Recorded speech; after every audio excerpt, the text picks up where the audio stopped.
Buenos días a todos, acá estamos de vuelta con los podcasts de Cirugía para Pediatras. Hola Coti. Buenas Santi, ¿cómo andás? Bien, muy contento por suerte.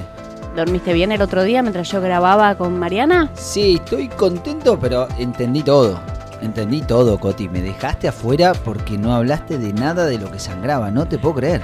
Nos tomamos un recreo. Sí, demasiada sangre. Pero ahora me la cobran, ahora estoy acá sentada en la mesa con 2 cirujanos. Exactamente, para todos los que están afuera escuchándonos, me traje refuerzos. Trajimos a la doctora Carolina Millán de Fundación Hospitalaria para que nos contara un poquito más del capítulo 7. Hola Caro, ¿cómo estás? Hola, ¿cómo están? Coti, Santi. Bueno, les introduzco. Carolina Millán es cirujana pediátrica formada en el Hospital Gutiérrez. Hoy es la jefa de quirófano y jefa de cirugía de Fundación Hospitalaria. Justamente se dedica a la hiperhidrosis, trabaja mucho con chicos con hiperhidrosis y justamente hace lo que vos me dejaste afuera todo el capítulo anterior. Contanos, Caro, ¿qué opinás del capítulo anterior? Creo que el capítulo anterior fue muy completo, muy claro. Creo que la parte dermatológica en este tipo de enfermedades es muy importante. Y hoy lo que vamos a hacer es complementar o sumar algunos datos, como dijo Santi, de lo que sangra o de la parte quirúrgica, para que todos los pediatras e incluso también las familias puedan aprender de esta enfermedad. Caro, me gustaría preguntarte, así como le pregunté a Mariana con qué motivos de consulta llegaban los pacientes, me gustaría saber con qué motivos de consulta llegan al cirujano. Generalmente llegan al cirujano aquellos pacientes con hiperhidrosis más severas. Como dijo Mariana, existe una escala que son 4 niveles. El nivel 1, el nivel 2 son los más leves, esos generalmente no llegan al cirujano, pero los niveles 3 y 4 sí llegan al cirujano y generalmente son los que nos consultan. Son aquellos que tienen un sudor realmente muy notorio y además una gran repercusión en realidad psicosocial en su vida diaria.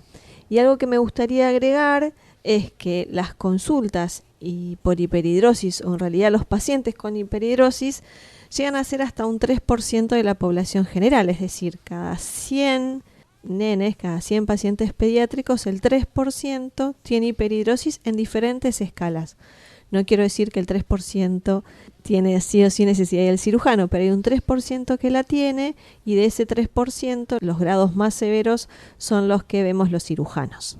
Te escucho lo que decís y me quedo pensando que tal vez es algo que los pediatras subestimamos, porque si yo me pongo a pensar en el 3% de mis pacientes, hay hiperhidrosis que no estoy viendo. Sí, es verdad lo que decís, Coti. Generalmente algunos pediatras subestiman esta enfermedad. Es una enfermedad que empieza generalmente a un rango etario menor que el que dice Mariana, entre los 6 y 7 años, cuando ellos ya tienen conciencia y más a nivel social empiezan, pero el pico, digamos, de consulta es en la adolescencia. Y generalmente todos manifiestan haber padecido años y años de vergüenza, años y años de interrupción de un montón de actividades de la vida diaria que hacen que no sea un paciente pediátrico feliz, un niño feliz por padecer esta enfermedad y no saber qué hacer. Y muchas veces algunos pediatras, no todos, dejan esto para tratarse luego, o sea, cuando seas grande lo vas a tratar, cuando seas grande lo vas a ver, y estos pacientes pediátricos tienen años y años de sufrimiento por esta enfermedad. Caro, otra pregunta, porque también Mariana hablaba de que no era tan frecuente la herencia familiar y tengo 2 casos, uno en el hospital que la madre y el hijo tenían el problema severo y otro que tengo un amigo que sufre de esto y para él es normal justamente porque toda la familia le pasa lo mismo. ¿Vos ves lo mismo? ¿Opinás distinto? En todos los años que hemos tratado pacientes pediátricos con esta enfermedad, que es la hiperhidrosis, hemos tratado grupos familiares, mamás, hijos, incluso tíos. Es decir, aunque no está quizás establecido un porcentaje determinado, nuestra experiencia de nuestro grupo y también la experiencia propia y algunos artículos, pero quirúrgicos, no clínicos, hablan de cierto porcentaje entre familiares que puede llegar a rondar el 50%, pero esto es desde la parte quirúrgica, desde la parte clínica quizás es diferente. Pero no siempre va a ser la misma hiperhidrosis.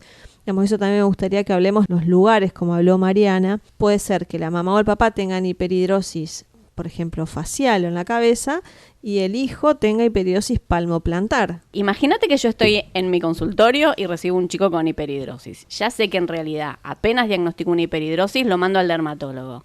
La pregunta que te hago, Caro, es ¿cuándo debería mandarlo al cirujano? Yo creo que son etapas. En realidad que vos como pediatra ya veas la enfermedad y derives al paciente al dermatólogo es un gran paso. Pero quizás lo que podemos enseñar a los pediatras es que sepan esta escala, esta famosa escala. Entonces vos saber que los pacientes con escalas más leves, digamos los números 1 y 2, son aquellos que podés enviar al dermatólogo y quizás los casos más severos directamente al cirujano. Y volvemos a recalcar que son aquellos con mucha repercusión psicosocial y que objetivamente vos vas a ver que el sudor se va a manifestar seguramente en la consulta, que es muy notorio. Esos son los pacientes que vos como pediatra tendrías que enviar directamente al cirujano y el cirujano evaluar si es plausible o no de algún tratamiento. Y Caro, ¿vos les hacés algún estudio a los pacientes? A los pacientes pediátricos no le hacemos estudios. A los pacientes adultos hay algunos que pueden solicitar, hay unos estudios que se hacen con papel secante y algunos colorantes o tinciones, pero el diagnóstico es fundamentalmente clínico. Yo no vería necesario hacer ningún tipo de estudio a estos pacientes y en los pacientes pediátricos menos.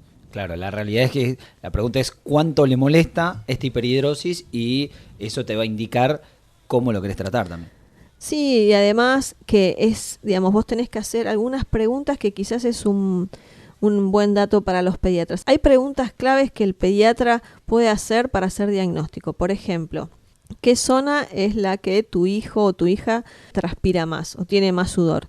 Algo que tenemos que tener en cuenta es que la hiperhidrosis es localizada. Entonces te va a decir la cara, las axilas, las manos y los pies, como es tan localizada. Entonces, y otra cosa muy importante que dijo Mariana es que la hiperhidrosis no se presenta durante el sueño.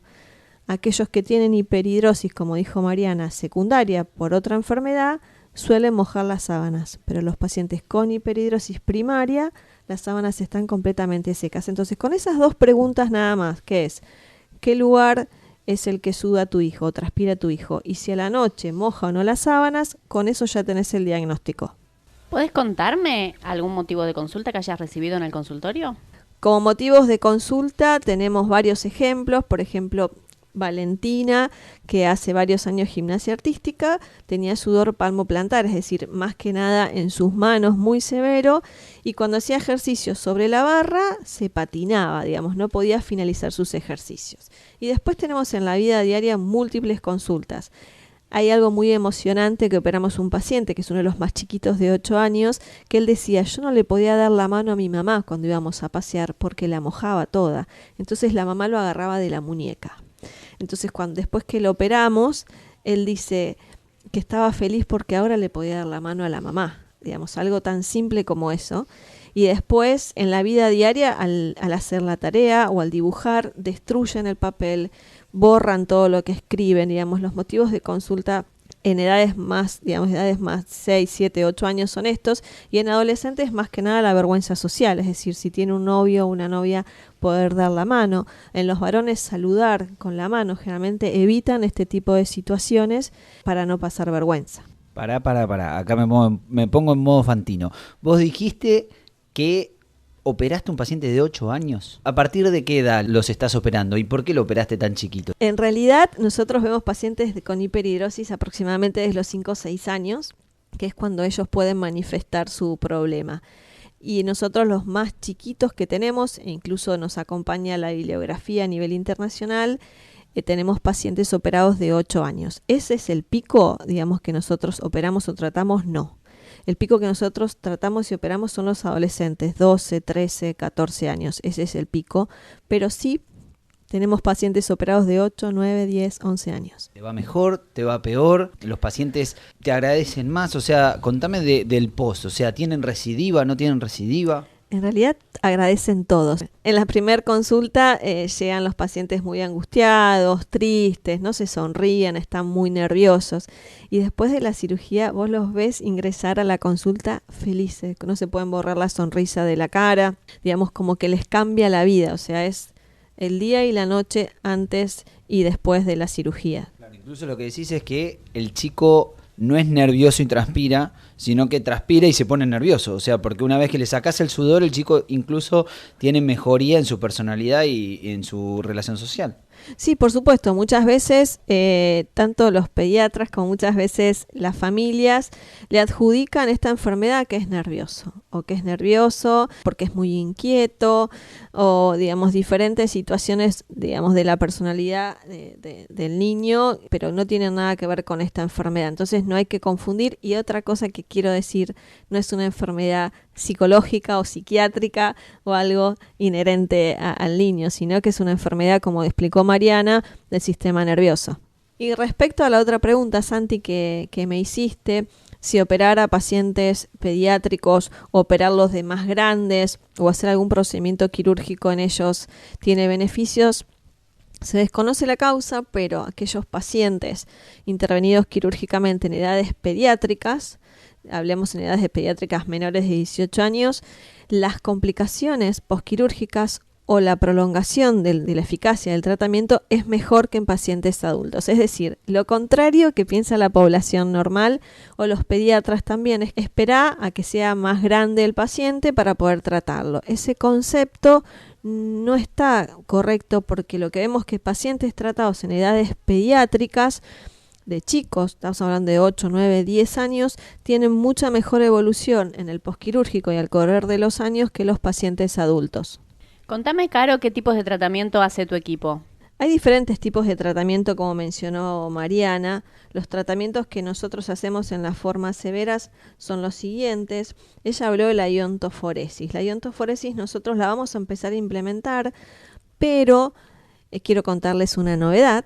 Hay una empresa que va a comenzar a importar equipos de iontoforesis individuales. Es decir, vos vas a poder comprar esos equipos de iontoforesis, como compras una Play, y te lo llevas a tu casa y haces el tratamiento en tu casa, sin necesidad de ir a centros de estética como es la actualidad, que vos vas sí o sí a centros de estética que son muy costosos y, como dijo Mariana, es durante un periodo prolongado. Ahora existen, que ya están en el mercado a nivel internacional, pero no en Argentina, equipos de iontoforesis individuales que cada paciente después se lo queda para el resto de su vida para continuar el tratamiento en el caso de ser necesario. Esto tiene una efectividad más o menos entre un 60%, digamos, el paciente tiene hiperhidrosis, hace iontoforesis y se reduce la sudoración en un 60%.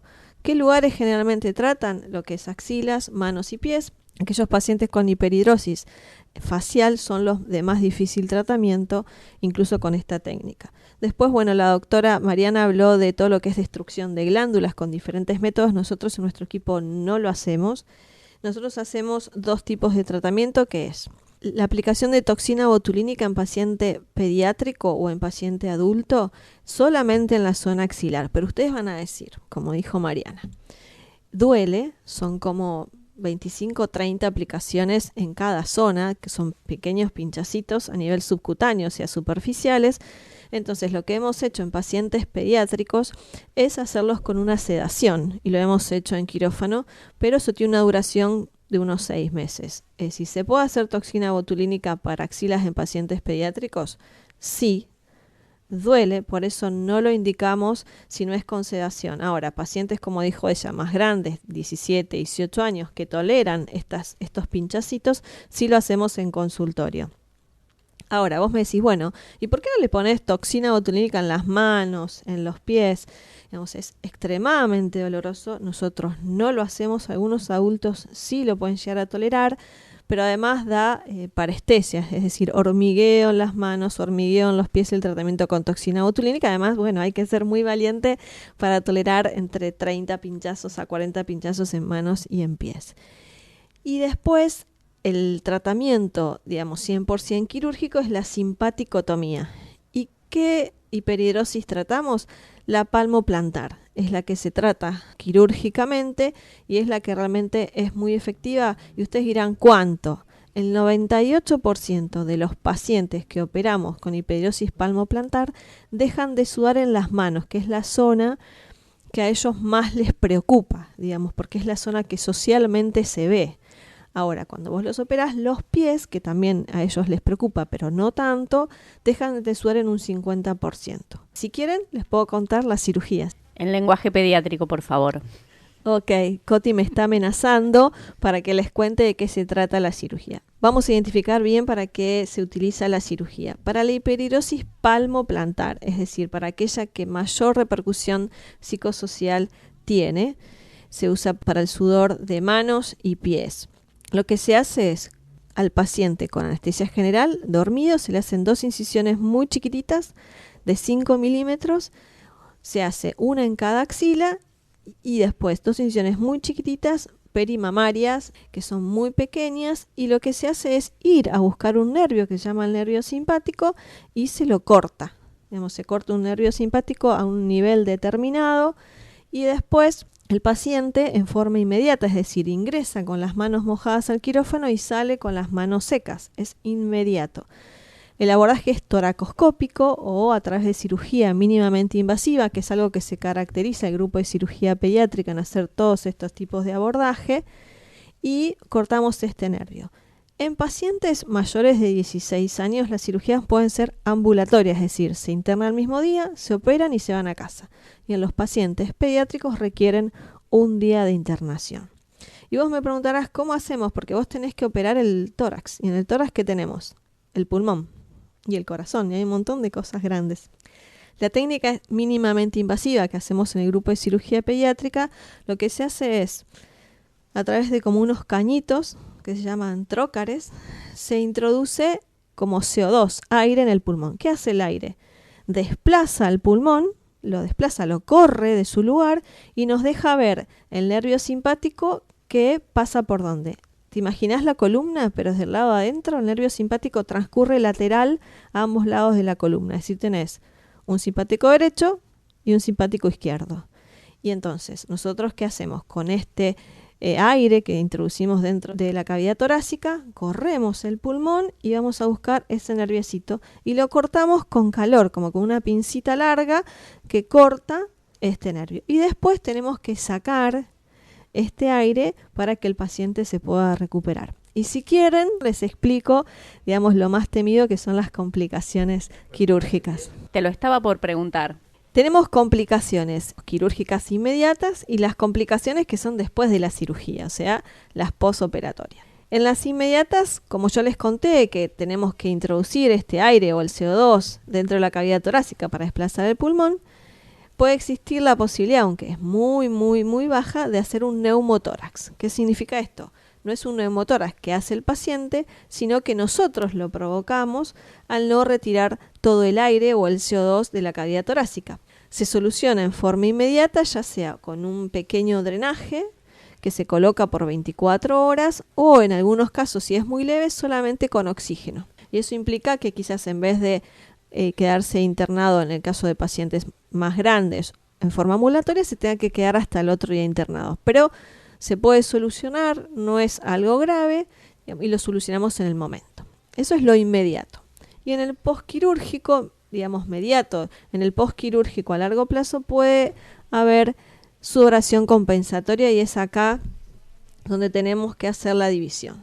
Yo les dije previamente que el paciente pediátrico tenía menos riesgo, menos porcentaje de tener complicaciones. Y hablábamos de la sudoración compensatoria. ¿Y qué es la sudoración compensatoria? ¿Vos sabés, Coti? Ni idea. ¿Y vos, Santi? Es la complicación más temida por los cirujanos. Sí, no solo de los cirujanos, sino también de los pacientes. Es la sudoración en otras zonas. El paciente viene porque sus manos transpiran mucho o sus axilas y de repente, luego de la cirugía, le transpira la espalda, la panza, arriba de la cola, también las piernas, digamos. Entonces el sudor es como que se traslada a otra zona del cuerpo. La sudoración compensatoria puede ser leve, moderado o grave. Generalmente suele ser leve. ¿Y en quiénes? Es tan importante para el pediatra conocer qué es la hiperhidrosis y cuándo tratarla. En pacientes pediátricos, hablamos de aquellos menores de 18 años, se desconoce por qué, pero la sudoración compensatoria es prácticamente nula. No tienen sudoración compensatoria, y si la tienen, que es muy, muy bajo el porcentaje, es muy leve, que no les molesta para nada. Siempre hablamos de los pacientes y en realidad los pacientes prefieren transpirar arriba de la cola, ¿sí? Y no transpirar las manos. Entonces, desde el punto de vista social, como el cambio es tan grande, no repercute en ellos. Pero en los pacientes adultos, de acuerdo a las publicaciones, hablamos de un 20 hasta un 30% muchas veces de sudor compensatorio, generalmente leve, pero puede molestarles en algunos momentos. Es decir, todo esto nos enseña que ¿cuándo tenemos que mandar al cirujano al paciente pediátrico? Pronto, apenas me cuenta que transpira. Para poder darle el tratamiento adecuado a cada uno de los niños. Y en cuanto al dolor, Caro, ¿cuánto duele esta cirugía? El dolor es moderado, están algunos días con alguna molestia, más que nada por este aire o este CO2 que nosotros introducimos en la cavidad torácica que les puede molestar, pero a los 3 o 4 días ya pueden incorporarse a la escuela y a las 2 semanas o 3, de acuerdo a cada uno de los pacientes, poder hacer actividad física. O sea que el dolor es realmente moderado y se maneja nada más que con analgésicos comunes. Caro, espectacular cómo nos completaste todo. Mil gracias a Mariana también, que no tuvo la oportunidad la última vez. ¿Querés completarnos con algo más? Me gustaría completar con información para que puedan consultar a nuestro equipo. Nosotros tenemos una página web que es sudarar.com.ar y a través de ella también pueden acceder a nuestras redes en Instagram o en Facebook, y sepan que nuestra sede, en realidad nuestra base es el grupo de cirugía pediátrica, pero después podemos hacer este tipo de tratamientos en cualquiera de los sanatorios que trabajamos. Recuerden que pueden encontrar a Caro en @sudar. A nosotros nos pueden seguir, como nos están siguiendo ahora, en Spotify, en YouTube, en Cirugía para Pediatras, y en las redes en @grupo de cirugía pediátrica y Gajos del Oficio, y en la página de internet cirujanopediatra.com.ar. Acordate que este podcast lo podés escuchar mientras lavas la remera transpirada de tu hijo. O cuando estás rehaciendo la tarea que mojó y se le rompió la hoja. Porque el conocimiento va con vos.